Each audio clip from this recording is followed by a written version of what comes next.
There is no such thing as race. None. Really? There's just a human race. Scientifically, anthropologically, racism is a construct, a social construct, and it has benefits. It has money can be made off of it, and people who don't like themselves can feel better because of it. It can describe certain kinds of behavior that are wrong or misleading. So it has a social function, racism. But race can only be defined as a human being. If the racist white person, I don't mean the person who is examining his consciousness and so on, doesn't understand that he or she is also a race. It's also constructed. It's also made. And it also has some kind of serviceability. But when you take it away, I take your race away. And there you are, all strung out. And all you got is your little self. And what is that? What are you without racism? Are you any good? Are you still strong? You still smart? You still like yourself? If you can only be tall because somebody's on their knees, then you have a serious problem. And my feeling is white people have a very, very serious problem. And they should start thinking about what they can do about it. Take me out of it. You don't think you will ever change and write books that incorporate white lives into them substantially? I have done. In a substantial way? You can't understand how powerfully racist that question is, can you? Calling out these people who are talking about... Watching these interviews, I've seen both of those interviews before. Not the first one. But the interviewers are asking incredibly racist questions, especially with a Black woman who is one of the first people to actually be like thrown into the public eye in this way as an author, that she was constantly bombarded with all of this discrimination and people being like, but what about white people? Aren't you like mean to white people? It's like, excuse me, do you understand history? Do you understand what even created these circumstances? Now, with the advent of X monetization and AI racism in itself is a commodity. Yes, exactly. Exactly. And how there have been like so many experiments and like studies done with AI of like trying to get non-racist images to be created by AI. It is extremely difficult because guess what? Who is controlling these AI systems and the algorithms that go into them? That they are pulling from the internet that is made up of so much racism and bigotry that it's like, of course, it's going to be functioning in a racist manner. And the people who are in charge of it are white supremacists, who are quite literally Nazis. So, like, it is just part of this larger system of white supremacy, heteropatriarchy, like cis heteropatriarchy that is justifying capitalism and extraction, that everything has to come down to commodifying and exploiting people rather than, like, heaven forbid, actually humanizing people and valuing art and history and humanness. Rather, it's been accelerated in its commodification. Yes, exactly. It's always been leveraged that way historically, just now it is somehow more blatant. Yeah, exactly. And that's also how, like, once again, we know that we're in late stage capitalism, where it just is out in the open, and it is not even trying to preserve itself. It is self-destructive.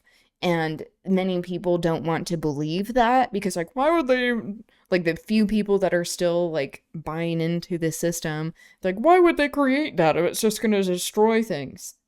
Because that's what it's built to do. Hello. Because you could never ask a white author when are you going to write about black people? Mm-hmm. Whether he did or not, or she did or not. Even the inquiry comes from a position of being in the center. And being used to being in the center. And being used to being in the center. Oh, whoops.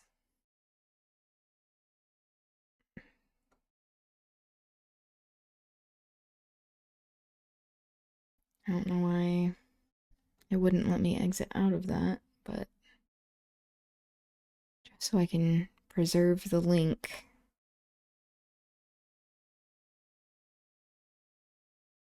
Have you ever heard any Akala? No. That word sounds familiar to me, though.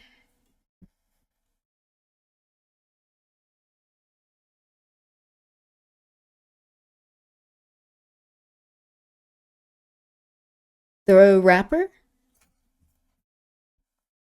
The British rapper, writer, and activist. Ooh. I have not heard his art. But yeah, that name sounds familiar. I'll have to check him out.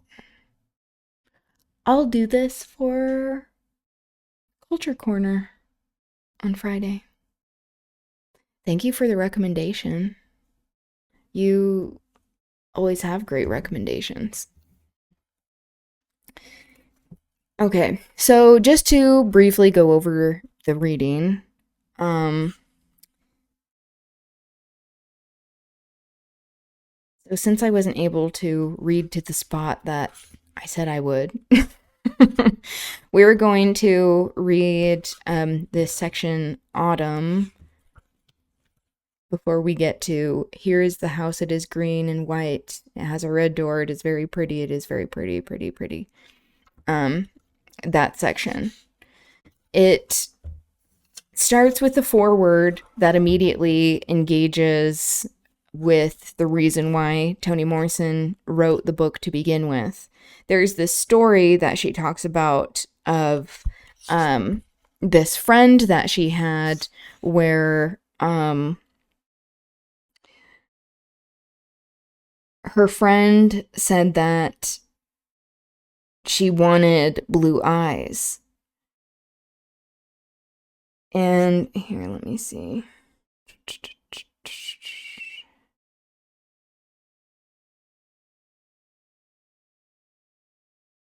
Okay.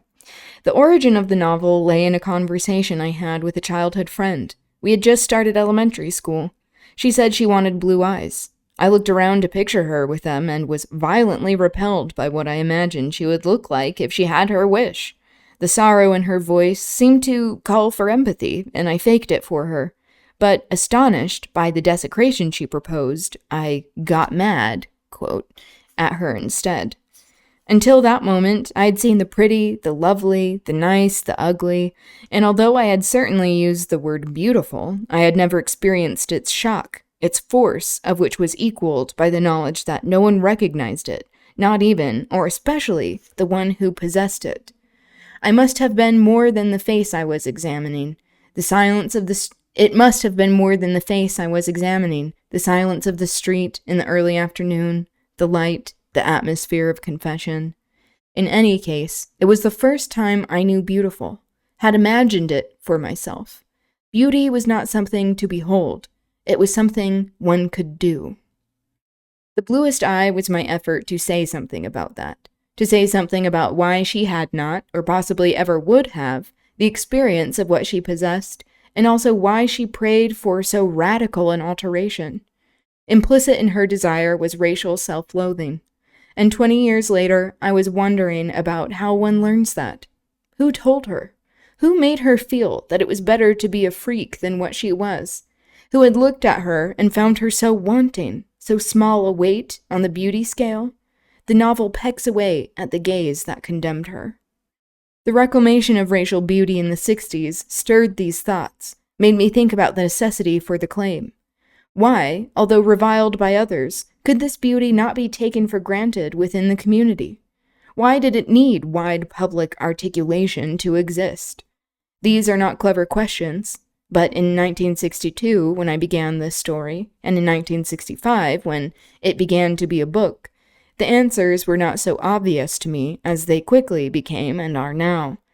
The assertion of racial beauty was not a reaction to the self-mocking, humorous critique of cultural, racial foibles common in all groups, but against the damaging internalization of assumptions of immutable inferiority originating in an outside gaze. I focused, therefore, on how something as grotesque as the demonization of an entire race could take root inside the most delicate member of society, a child, the most vulnerable member, a female. In trying to dramatize the devastation that even casual racial contempt can cause, I chose a unique situation, not a representative one. Okay. So, also speaking about how language, the acquisition of language, this has to deal directly with the children's books, the Dick and Jane books that that other video was talking about, that is referenced at the very beginning. So after the foreword, it starts with some of the text of the Dick and Jane books. For example, here is the house. It is green and white. It has a red door. It is very pretty. Here is the family. Mother, father, Dick, and Jane live in the green and white house. They are very happy. See Jane? She has a red dress. She wants to play. Who will play with Jane? See the cat? It goes meow meow. Come and play. Come play with Jane.